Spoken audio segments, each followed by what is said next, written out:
For a pretty long while now, both the Volkswagen Group and Volkswagen, the car brand, have been eagerly talking about their collective plans to become world leaders in electric vehicles. And over the past few years, we've seen the Volkswagen Group and its various sub-brands like Porsche, Audi, Seat, Skoda, and of course Volkswagen showcase new electric vehicles and bring models like the Audi e-tron, e-tron Sportback, Porsche Taycan, and many more to market, not forgetting the Volkswagen ID3. And just as deliveries of the ID3 have begun for customers across Europe, the Volkswagen Group and the Volkswagen brand has a brand new vehicle to add to their collective fleet of plug-in vehicles, the Volkswagen ID4, a car that received its official unveiling today. So without any further ado, let's dive straight in and learn what we can about the ID4, its specifications, planned production, and price point.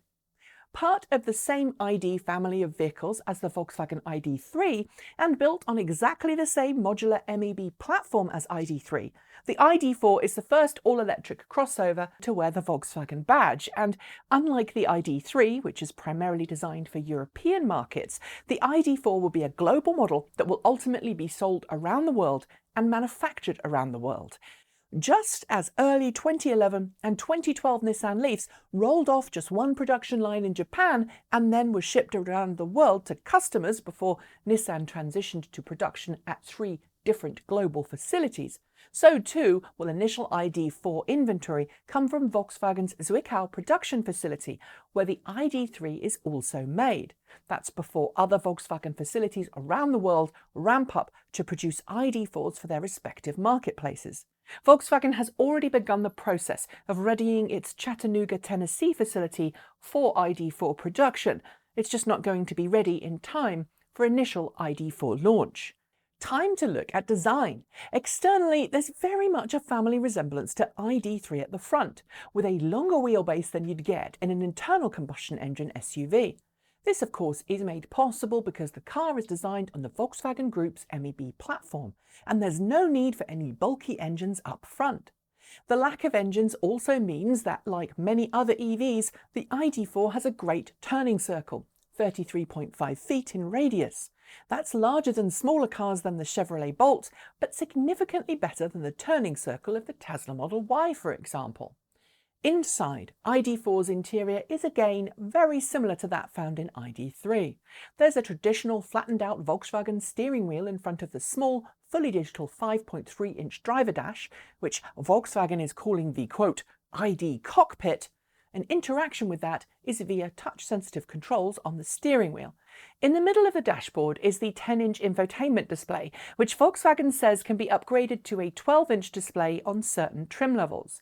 It can be controlled via touch, the same Hello ID voice interface system as the ID3, or a gesture-based control system, which effectively translates to waving your hands in front of the display. Frankly, it's all quite minimalistic, something I'm actually a fan of, and doesn't look like it would be a bad place to spend time. Given Volkswagen's interiors have in the past been pretty good in their quality, I hope that ID4 will follow in that tradition without appearing too plasticky or cheap. Like ID3, ID4 will come with Volkswagen's ID Light, which is a light strip behind the windscreen, which will glow different colours to indicate vehicle status, emphasise certain warnings, status lights, and more. Volkswagen also says the ID Light will indicate vehicle state of charge when the vehicle is plugged in and charging. Obviously, as with any global car, specifications and what's included in terms of features and technology will likely vary slightly from market to market, but in the US, 6-way adjustable power seats with power recline will be standard on all models, with higher trim models, the Statement package, adding 12-way power seats with massage and adjustable lumbar support. Mobile phone wireless charging will be included on all vehicles as standard, as well as wireless CarPlay and wireless Android Auto. Like most new cars coming to market, you'll even be able to specify a mobile 4G LTE hotspot, but that will require you to have a data plan for your car, which will cost extra. You also get dual-zone climate control, roof rails, heated side mirrors, and heated washer jets for both the front and rear windows. In terms of cabin space, the ID4 is a 5-seater with up to 543 litres or just under 19.2 cubic feet of cargo space with all seats occupied. Fold down the rear seat and that goes up to 1,575 litres or just over 55.6 cubic feet. Because it is a crossover, ID4 has been designed to accommodate roof-mounted luggage solutions via its integrated roof rails. It has a power tailgate as standard and is allowed to tow. In the US, this is listed on Volkswagen's website as being a maximum of £2,200 if you're using a braked trailer. In Europe, the ID4 is type approved to tow up to 750 kilograms unbraked or 1,000 kilograms braked. Which brings me to the all-important final two things: details about the electric drivetrain and how much the car will cost. Since it's based on the same platform as the ID3, I believe ID4 will eventually be offered with a choice of different battery pack sizes, although at this point I think it's fair to note that I don't think all options will be available in all markets. Frankly, it's likely that only the larger battery pack capacities will be offered in the US, but in Europe I wouldn't be surprised to see a smaller capacity for a more affordable price point.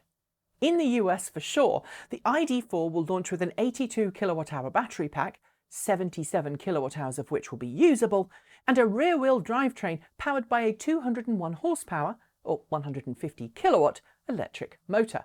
This model is expected by Volkswagen to manage 250 miles on the US EPA test cycle.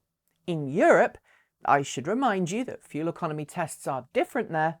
Volkswagen is stating 520 kilometres is possible on the WLTP test cycle, with exactly the same battery pack and drivetrain.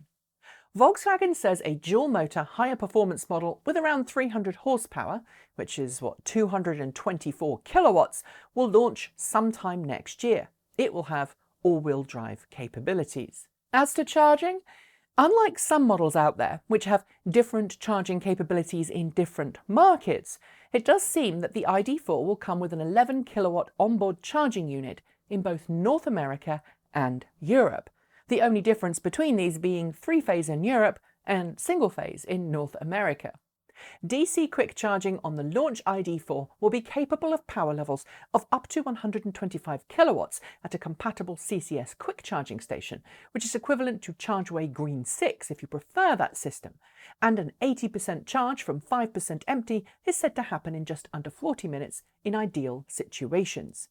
That might change depending on the battery pack though. In the US, the ID4 will come with 3 years of unlimited complimentary rapid charging on the Electrify America network, and a similar deal is expected to be announced in Europe with the Ionity network. So let's get to pricing. Not all markets have yet received pricing, but in the US, Volkswagen has confirmed that the ID4 Pro, a rear-wheel drive edition of the ID4 that will start shipping in mid-2021, will retail from $39,995 before incentives. The ID4 First Edition, which will essentially be the same as the ID4 Pro, but come with some extra goodies for being first out of the block, will be available at the start of next year nationwide in the US for $43,995, also before incentives. This puts ID4 at a slightly lower price point than Tesla Model Y, as well as being just below the upcoming Ford Mustang Mach-E as well. For a car that can tow, has decent rapid charging capability and free charging for 3 years on a Volkswagen partnered charging network, that's an impressive package at a decent price, even if its sprint time is not all that impressive. Some will, at this point, ask why not a Model Y instead? Well, that's down to pricing, I think. ID4, after incentives, is significantly more affordable than Model Y, and I think it's aimed at a different type of buyer than Model Y is. I think, frankly, both cars can exist in the marketplace side by side quite happily. And lest you believe Volkswagen is kidding on all of this, well, I feel it's important to note that the ID4 is now listed on Volkswagen's website vehicle lineups as being available to build and price in many of the countries where it will go on sale. Not a coming soon, although that is still the case in some markets, but I'd like to put a deposit down and get in line to buy this car. Production is already underway and vehicles are coming off the production line. And with all of the production issues that plagued ID3 now out of the way, and those who already have an ID3 saying how awesome they are, I'm going to admit I'm quite excited. I think the ID4 is going to be a very influential vehicle indeed, especially if Volkswagen hits the 500,000 ID4s per year production goal it's set itself. Sadly, I won't be getting a test of the ID3 anytime soon because it's only available in Europe, and I actually live in the US, and COVID. But I am hoping that we'll get a chance to drive the ID4 when it gets its official launch. And then, of course, I'll share that with you all here. Fingers crossed. That's it for today's video. As always, thanks to the folks on my right for being our $15 to $49 a month Patreon supporters. Special thanks to our $50 a month patrons, John Lyons, Regine Fellows and Jeffrey Songster, and our deepest gratitude to our $100 a month Patreon supporters, Marcel Ward, Reggie Watts, JP Fagerback and Sean Udea. You can join all of these Patreon supporters by following the links below or by sending us a donation through Ko-fi or Bitcoin. You'll also find a link to our free Discord server, so sign in and join in the fun. And don't forget to check out our new t-shirts and other merch, some of which are Halloween themed, just in time for that holiday. After the names are finished scrolling, you'll see a suggestion for a new video, so please consider watching it if you haven't, and I'll be back very soon. Thanks for joining me, and as always, keep evolving!